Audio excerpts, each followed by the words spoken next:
Why did I stop at cubed? Yeah. Third degree. But they also only gave us a third derivative, so you're right. Some critical thinking and problem solving.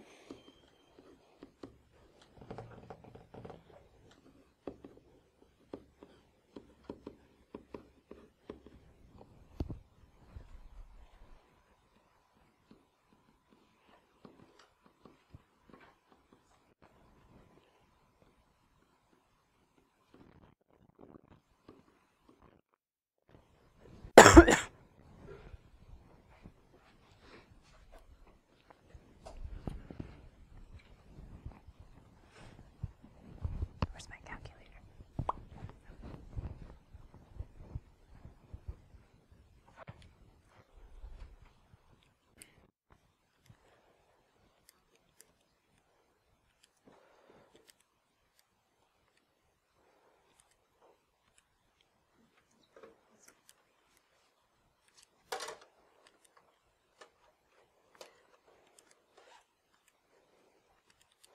You guys are seeing it's way easier just to know the factorials than to actually go find the factorial button, right? We're not wasting time with actual factorial. Or you could do alpha. I guess that's true. I just do 2 times 1 is 2 and 3 times 2 times 1 is 6. I just do alpha 9. That works. I forgot about the alpha, the shortcut. 6.921, yeah? Nice. The fourth derivative of f. Fourth derivative? Why fourth derivative? I thought we were only going to 3. Lagrange says go look at the fourth. Yeah. What do you mean they tell us what it is? Because doesn't Lagrange say what is the fourth derivative bound by? So therefore, the maximum of the fourth derivative at who knows what z is 9. The interval makes sense now, yeah? Where you're centered at and where you're approximating at? True? Yeah. I love it. Find an interval such that, don't we have to find the error then? So the error, not of 4, sorry, 3, true? Not usually. Homework, they were trying to have you realize that both error bounds could be asked. Not usually. Oh, that's awkward and annoying. They're not always the same. Lo siento.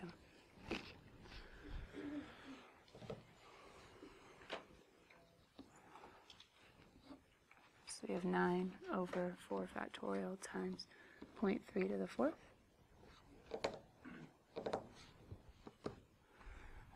Nine over 24. I'll use Maggie's trick. 9 divided by 4. What is the alpha window? No. Alpha window 9. 9? That goes down? Yeah. Look, 9. No way. Mine doesn't go down. I think your calculator's cooler than mine. Alpha You have more options than I do. That's okay. I know my factorials. 9 divided by 24.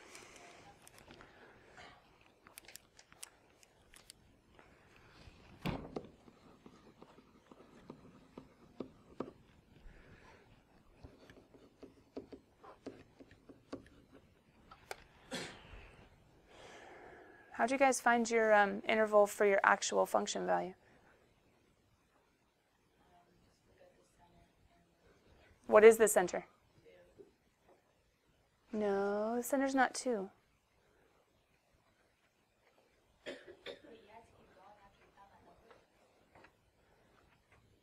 Well, what number did you find? What are we approximating with? Yeah, the interval of the function value. Who are we approximating the function value to be? Yeah. So we take our 6.921 and we're going plus our r, or plus our error, right? And then minus our error. Yeah, because minus is on the left, true? Except they said within 3 decimal places, so don't we have to go ahead and then solve for it? You know what I mean? So 6.921 minus our whatever we got up above, true, and then 6.921. But does that make sense? Like that's what we have as our approximate, and our approximate is, well, within this amount of error, and this error could be either above or below. So our approximate, okay, well, it could be this far off above or this far off below. Naomi? When you're plugging in into x, why'd you put 0.3, not 2.3? Oh, because it's 2.3 minus 2. It's x minus c. So it's our 2.3 minus our center. Yeah, sorry, I just was being lazy and I did the subtraction in my head. Right. It's not within our error bound or within our Lagrange error bound.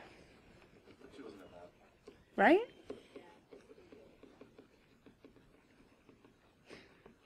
Now, it depends on the AP question as to whether or not they give you the clues, but it's actually a nice day when they give you the clues in some way, shape, or form. As we saw earlier, and you guys might not have, or might not be remembering it, but as we saw earlier, they could give us different ways of, like in a graph, they could give us this derivative, and then we actually look for the maximum value, et cetera. There are different ways of analyzing it, but there we go. Yeah.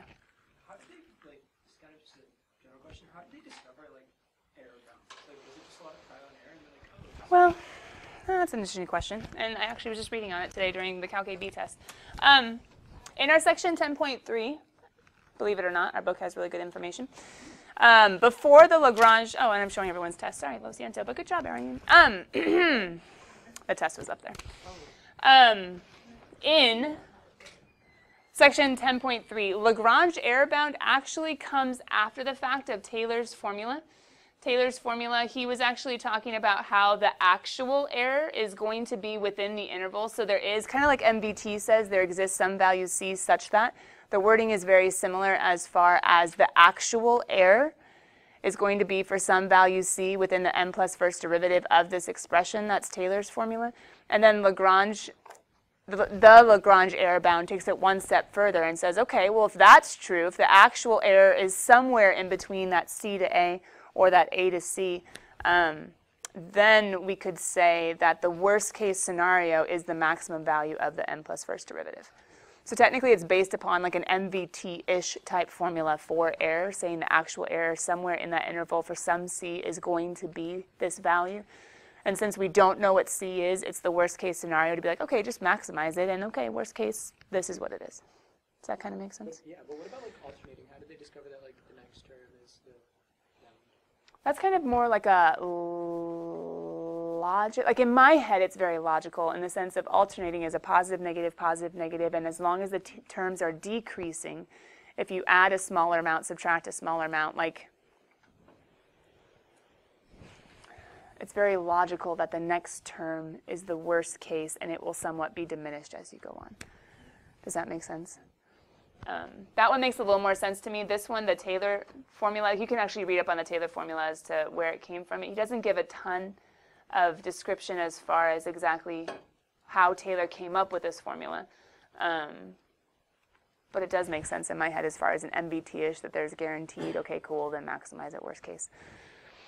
But what is really cool for you guys who might go into STEM in any way, shape, or form, at the very end of this one, besides the fact that it brings up, well, I'm going to slaughter his name, but remember, how would you say it, Aryan? Ramanujan? That's a doozy even for me. Yeah. Anyway, besides the fact that it brings up him, it shows how infinite series, and specifically this idea as far as the Maclaurin, can prove a relationship between e, the exponential function, the natural number, and cosine and sine, and imaginary complex numbers. And this brings up Euler's formula, which to a lot of mathematical nerds is one of the most beautiful formulas because it literally has, as it shows here, the 5 most celebrated mathematical numbers with e and I and pi and 1 and 0. This is a doozy. This is my math professor in college. We ended up as a senior math major, whatever, making him a picture of it and all signing it, and he kept it hung in his office for years. But anyway, it's pretty cool that infinite series are how Euler was able to make this relationship, which is pretty crazy as far as how they're all related. and real and imaginary, and pi, and e, and just the absence of value 0, and the entirety identity of 1. Justin? Like in what math course are you in now? Euler's formula? I don't know. He would talk about it a lot. That's why we ended up doing it at the end. I feel like it was probably one of the abstracts, abstract algebra or geometry probably, but I don't know. He would talk about it all the time. Like, we didn't necessarily use it tons. It was more of, this is amazing. Anyway, but infinite series are where it came up, and that would have been originally in Calc 2, if he taught me Calc 2. I don't think he did. So probably Calc 3. Okay, as we did section 10.3, you guys had some questions. I'm going to start off with the multiple choice, because if this made sense, I'm thinking our multiple choice, the 40s that you guys had questions on, might be a little bit easier for me to go ahead and answer. So in your homework spiral, 10.3, finishing up real quick from yesterday, I left Maggie's up here on the board, because she was able to get hers done. The rest of them, between me and then Arian and Kathy, we weren't able to finish. But guys, up here in the 40s where you had questions, we're talking about in number 41, the 12th derivative. All we know about the 12th derivative, like according to Taylor's, well, the Taylor polynomial, is the 12th derivative at 0. Please let this be centered at 0. It is. Okay, good. So don't we know that this would be the general term of, or in, the Taylor polynomial series progression? Like, that's the term that belongs, right? The 12th derivative at 0 over 12 factorial equals x to the 12th. That is the formula, but what is the actuality of what ended up occurring? X to the 12th over 11 factorial. And then I got 1 over 11 factorial, but then it's wrong. Well, based on, careful. You're just looking at the coefficient and being like, oh, 1 over 11 factorial is the, 1 over 11 factorial is the coefficient. Just use math. Divide both sides by x to the 12th and be like, oh, he was divided by 12 factorial to get there. So then I can go ahead and multiply 12 factorial on the other side. Isn't the 12th derivative of 0 equal to 12, right?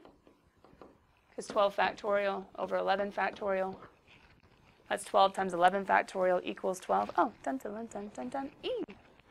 But do they love having you guys thinking about the 12th term and just stealing the entire coefficient? Careful, you have to equate where the coefficient or the entire term came from and then solve. Because the 12th derivative is just one piece. So number 42, oh no, that's Lagrange. Number 43, oh, these are all different. Okay, cool. Number 42 gives you another series, tells you it's the Maclaurin for cosine, which we should have had memorized anyway. Which of the following gives the smallest value of n for which p sub n minus cosine is less than 0.01 for all x within? Well, doesn't this sound an awful lot like the alternating series remainder theorem when I was asking you guys to solve for n way back when? Now, we have to apply that logic or that type of problem to power series now, but doesn't the same idea exist? Isn't error going to be less than, wait, it's just an alternating series. We don't even have to think of Lagrange. So if it's alternating, then aren't I just looking for what term is equal to 0.01 and then go 1 before, because this is our a sub n plus 1? Right?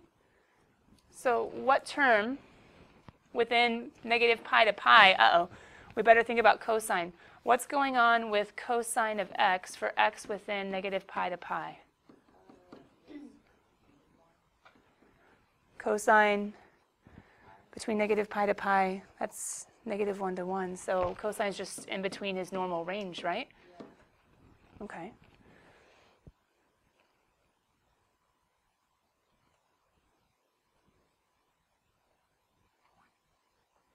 Oh, we don't even need to worry about cosine. I mean, we could, sorry, with our x's. X is what's getting plugged in between negative pi to pi. So we can think that the maximum value of x is 3.14-ish, so 3-ish, a little bit more than 3-ish. So 0.01, that would be 1/100th, right, guys? And then we can think of x to the 2n, all over 2n factorial. But didn't you guys have some serious issues when thinking about factorials and trying to solve for n? Like, do I actually expect you to algebraically get n by itself? No, especially because technically in all of this, we should really be thinking of 2 times n plus 1, right? Because we're actually thinking about the 1 after it, so 2. Right? So that just got even worse. So the long story short of it is, okay, if x is in between negative pi to pi-ish, thinking of x being 3-ish, but we're going to have to go a little bit above, when is this going to fall below 1 over 100? Well, couldn't we just start playing with numbers, right? Because there's not really a mathematical way to get n by itself, especially with that factorial thing. So instead, we can look at their values and be like, all right, cool. Well, if I was to plug in 3-ish to the 4th power, isn't that like 81? That's not going to be like 100, right? Oh, yeah.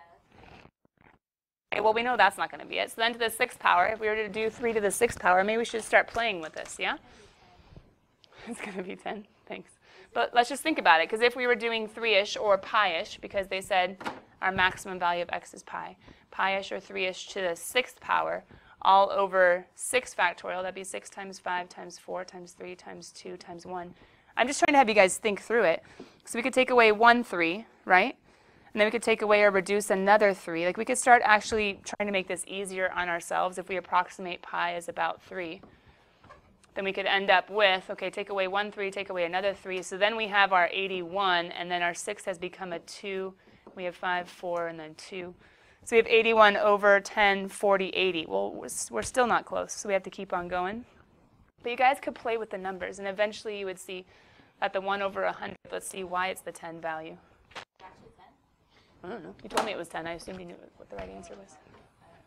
Oh. I'm sorry. No, you're okay. We could go pi to the 8th, 3 to the 8th. We have 8, 7, 6, 5, 3, 2. We could pull out a 3 from and a 3 from. And you guys could even approximate further beyond that if you wanted to. But we have 8 times 3 is 243. 243 times 3.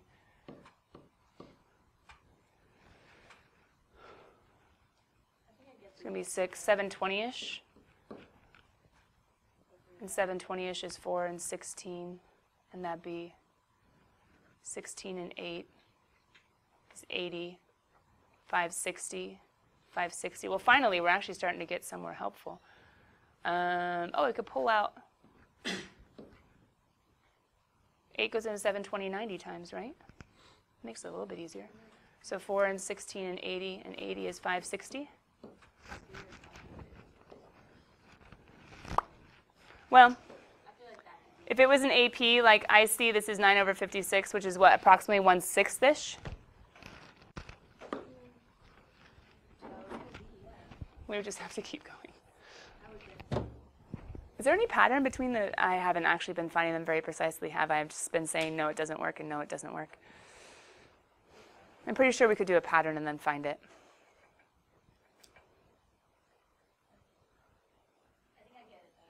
Yeah, just keep on playing. I'm just going to do ... Is that cool? 43 changes it up just a little bit. And then this was the one, Riley, you were asking about with the quadratic, right? Which of the following is the quadratic approximation? Just reword it. Quadratic means squared. Squared means second degree. So you can think about the degree of quadratic. So they could say cubic or quartic if they wanted to be tricky, and it would just be, oh, hey, the 3rd degree or the 4th degree. So then in that sense, you would need to go ahead and, well, I guess you could tell, although 2 of them, they didn't even do quadratic, so I guess in that way you could be like, forget it. But if you didn't know what they were asking, yeah, that could be really confusing. So then we have our 1 plus x squared over 2 factorial. And then we have our e to the function notation, negative x, so 1 minus x plus x squared over 2 factorial. And that would bring us to, but yeah, good call. So that's good for us to know. Not only might they say find the first 3 non-zero terms or find the second degree Taylor polynomial or Maclaurin, just as approximation. They meant Maclaurin though, but they could say quadratic. Little stinkers. Okay, those were the 40s that you guys got stuck on yesterday. So what was going on in these ones that messed us up so badly? And number 33, did they give you clues? No. They didn't give us clues. But what did they give us? An equation of a function that we could have found from a special Maclaurin, right? Because number 1 is about 0, so we don't have to worry about what was messing Maggie and maybe a few others of you up yesterday as far as if it was a Taylor, we'd actually have to find the derivatives. Ugh. Well, a Taylor that wasn't about 0. And you guys, from yesterday, we've gotten better at building, right? And if we go 1 over, why am I going to write 1 minus a negative x squared? Oh, sorry. Why? Because it's plus. Or you could have, sorry, in your guys' endeavor card, I've actually made the one for 1 over 1 plus, right? Oh, well. In my brain, it's easier just to plug in a negative. So then we would end up with 1 minus x squared plus x to the 4th minus x to the 6th, right? When I see this, why can't we just like, because whenever I think of this, I just think of like geoseries. Like A1 on top, it doesn't work. Because A1's, you just use that, and then from there you just use your R to like continue the series. You could have done that. Sorry, building it up from the special Maclaurins themselves. No. It totally works as long as it fits. As long as it fits. No, that works for the rational ones. If it's not rational, it doesn't fit the geo formula. Oh, okay. So you're going to have to use all of your sines and e's and all the other stuff. So what Maggie was saying is, why don't we just start with 2x? It's our a sub 1, which will also be what happens if we multiply 2x by our polynomial. And then we're multiplying by negative r every time, so negative x squared every time. So then that'd be a negative, oops, 2. Yeah, thanks.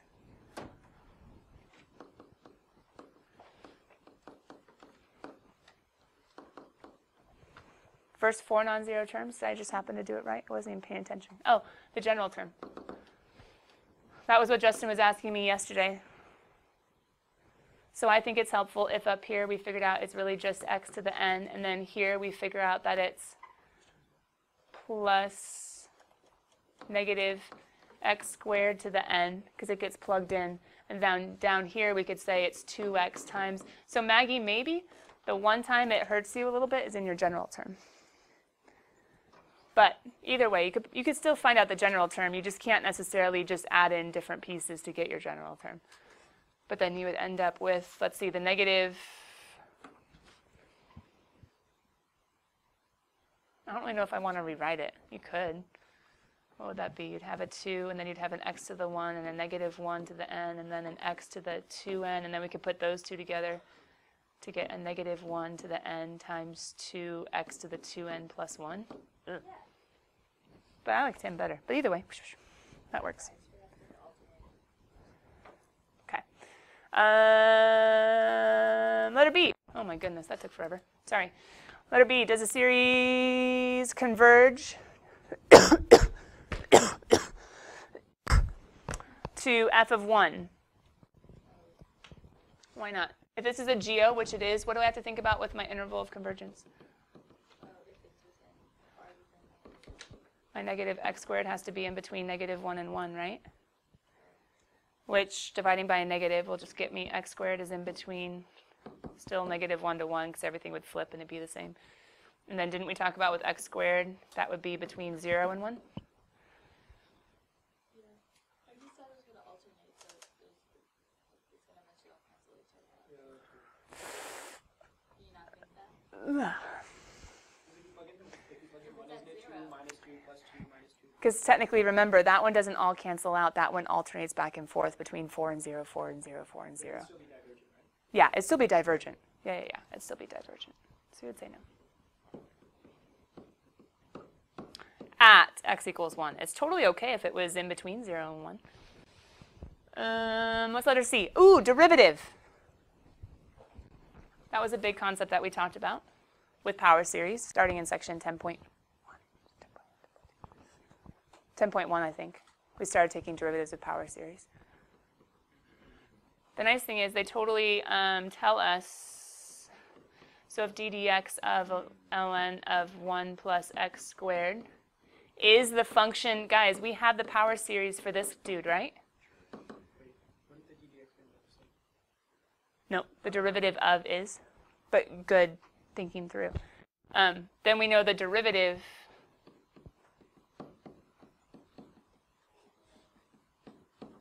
is equal to our power series from up above, which was 2x minus. So what are they asking for us to do?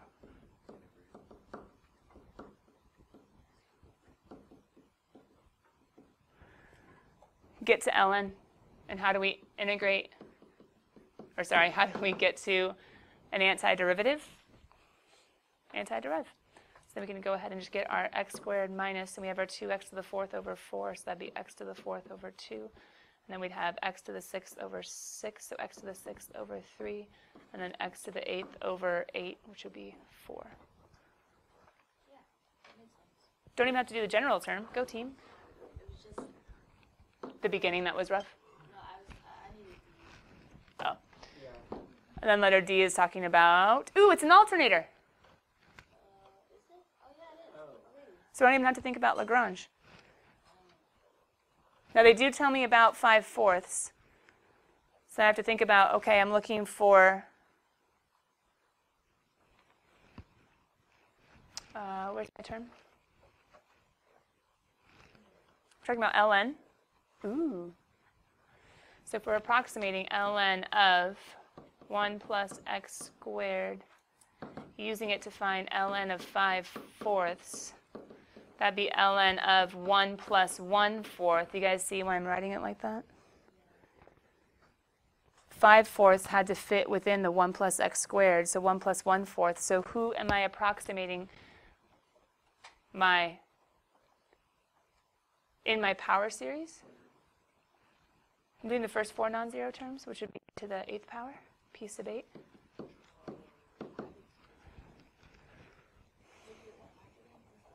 Square root of 1. Yeah. 1/4 is equal to x squared, so x is equal to 1/2. So I'm trying to approximate, I guess you could put it this way. F of 1/2 is what I'm approximating with my Taylor polynomial. So that's our 8. My general term is x to the 2n all over n? Yeah, 2 times 1 all over 1, 2 times 2 all over 2, 2 times 3 all over 3. Okay, so then I'm trying to think of this being approximated.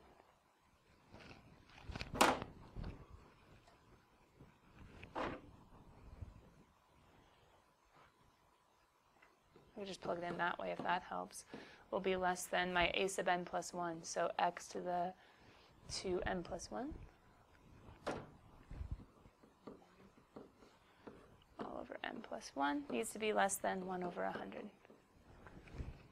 But x is 1/2, right guys?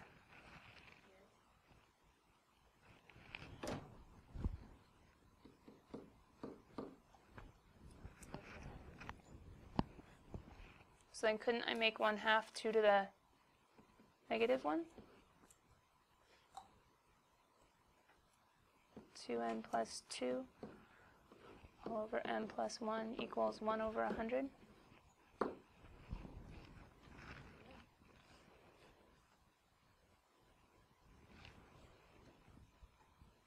So do we have an option of trying to solve this by hand? I technically do. What's my other option? Well, we have to actually find n to find a rational number a such that. We could go ahead and start plugging in like we did for that multiple choice that we were just talking about. Like you could actually cross multiply and then you could actually, you'd have to take a logarithm of both sides, which would be gross. No, you could actually separate that out a little bit. Right? Because you could make that 2 to the negative 2n minus 2, which would be divided by 2 squared. Like you could actually make this a little bit nicer, and then you could have your 4n plus 4, and then you could go ahead and move the 100, and you would have some values. But either way, it's going to be nasty trying to use a logarithm to solve for that. I would say trial and error. I would say just try plugging in, because you come back up here and couldn't you say, okay, what if it was 1/2? What if it was 1/2? What if it was 1/2? What if it was 1/2? Whenever I find the 1 such that it's 1 over 100, just go 1 before, right? So for instance, up here, wouldn't I have 1 over 2 to the 6th all over 3?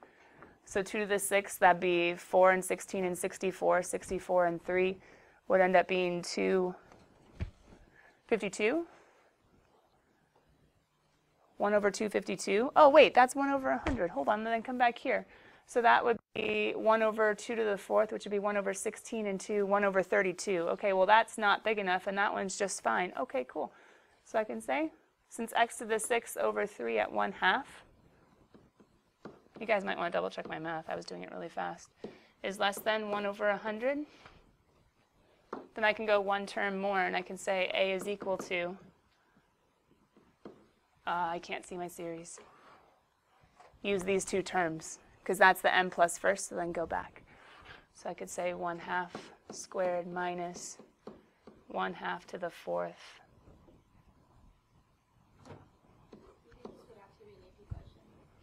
It could be.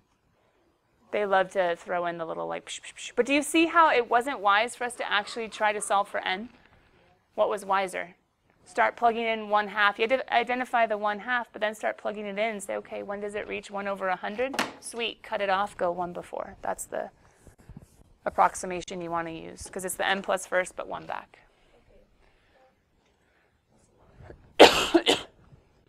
Why is this one nicer? Because I don't see any less than 1 over 100s.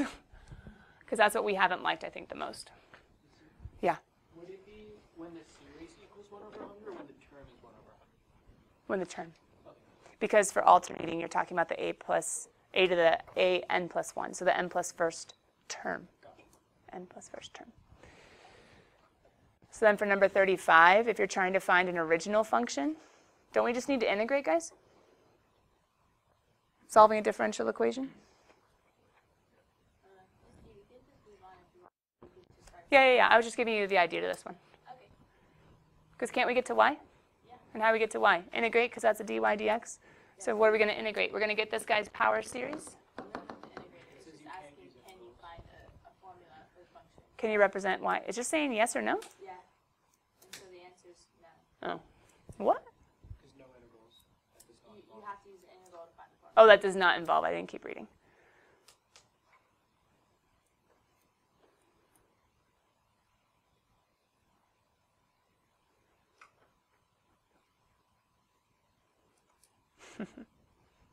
That's a dumb question.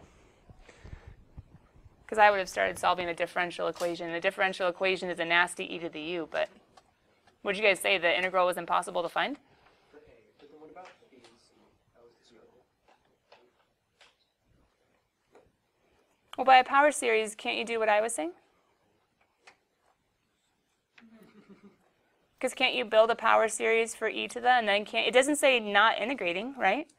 Oh, okay. So can't you do the power series for him and then integrate term by term, the polynomial? So what they're saying is that this differential equation, I guess, is impossible to integrate by hand, but if you have the power series, you can integrate the power series term by term. And then it's asking for the interval of convergence on letter C. It is?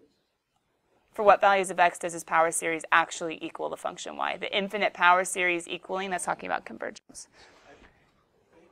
Kathy? Okay, so I was just wondering for B on 33, which was the one that said like, Oh, we already went past that one, but Kathy, feel free to stop by during lunch or after school so we can talk about it, okay? For section 10.4, let's go ahead and talk about what 10.4 and 10.5 are and why I think you can start the homework even though you can't finish the homework, okay? Now hold on, you guys were the ones that said I could move on. So 10.4, what's going on?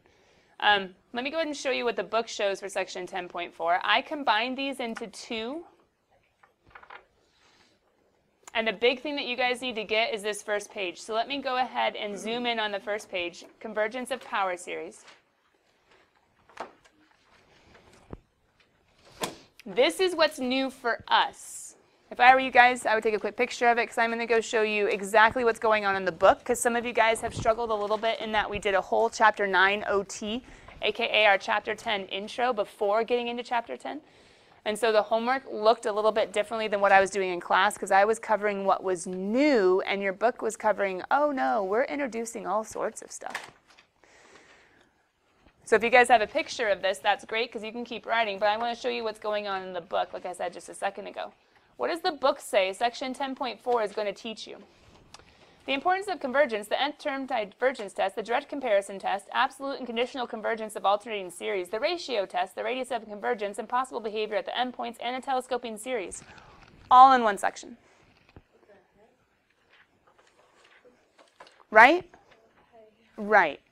Intense. And all of it applied to or coming out of, oh yeah, and we're talking about power series, by the way.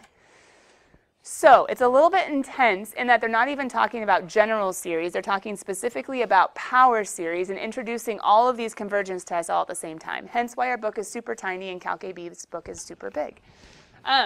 But if all of this comes out of this section, guess what homework is going to involve? Some just basic review of Chapter 9 OT for us, right? So when did the book want us to learn it for the general? Right now. They have the general and the power? They talk about it applied to power series and say, oh, by the way, this is a test that you can use for, and we're using it now for this. So they're teaching the general and applying it to power series all at once. Intense, right? Which is why I always shy away from actually showing that, or at least teaching it like the book would teach it. So here's what's new for us, and it's actually like the very first thing they bring up. They just bring up all the, oh, hey, let's talk about all this other stuff. Radius of convergence and interval of convergence.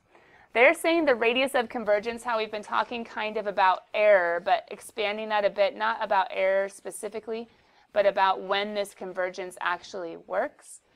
They're like, okay, so above A and below A, there's a certain interval for which it works. And if the limit of the radius of convergence is infinity, then we can say it works or converges for all real numbers.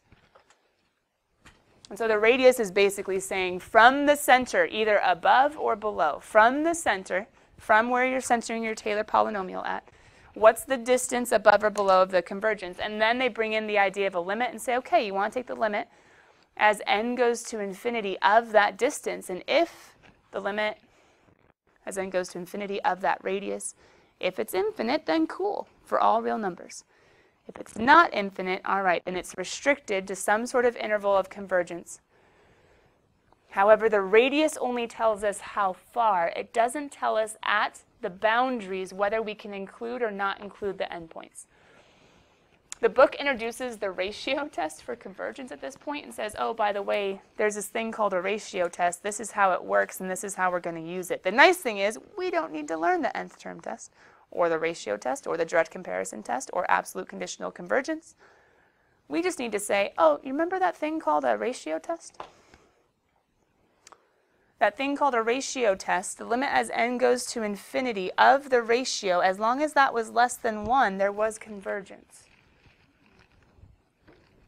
And based upon that, for power series, we can say, okay, for what values of x will a power series converge? The values for which the limit as n goes to infinity of the ratio test expression is less than 1. However, that only gives us, technically, an interval where the convergence is guaranteed in between the endpoints. But we're actually going to have to do little convergence tests at the endpoints to figure out whether or not they're brackets or parentheses. Because when the limit equals 1 in the ratio test, remember how it was inconclusive? So we're going to find an interval for x using the less than 1, but we can't just put brackets at the endpoints, which are at the 1 values of the limit. Because the ratio test is inconclusive, we would have to use all of our other convergence tests to test the endpoints. So for our purposes, having learned all those convergence tests, we're going to solve for x values by plugging into this expression of whatever power series they give us. And then we're going to use all of our Chapter 9 OT, whatever one applies, whatever one is applicable, we're going to use a convergence test at the endpoints. And the radius is just measure from the left to the right and cut in half.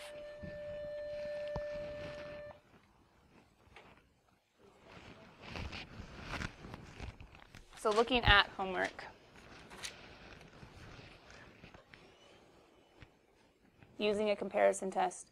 Converges absolutely. Finding the radius of. I would start homework. There's no way it's going to be due tomorrow. But the nice thing is tomorrow we can come in for section 10.4, 10.5, play with examples, and with a few, I think you guys will be good to go for the rest. Because section 10.4 talks about the radius of convergence, finding intervals, and 10.5 says testing at endpoints using all the rest of the test. So, hang in there. Our book makes it hard because you would learn all of your convergence tests, but in actuality, this one page is the one topic you need to know. So we'll practice it tomorrow.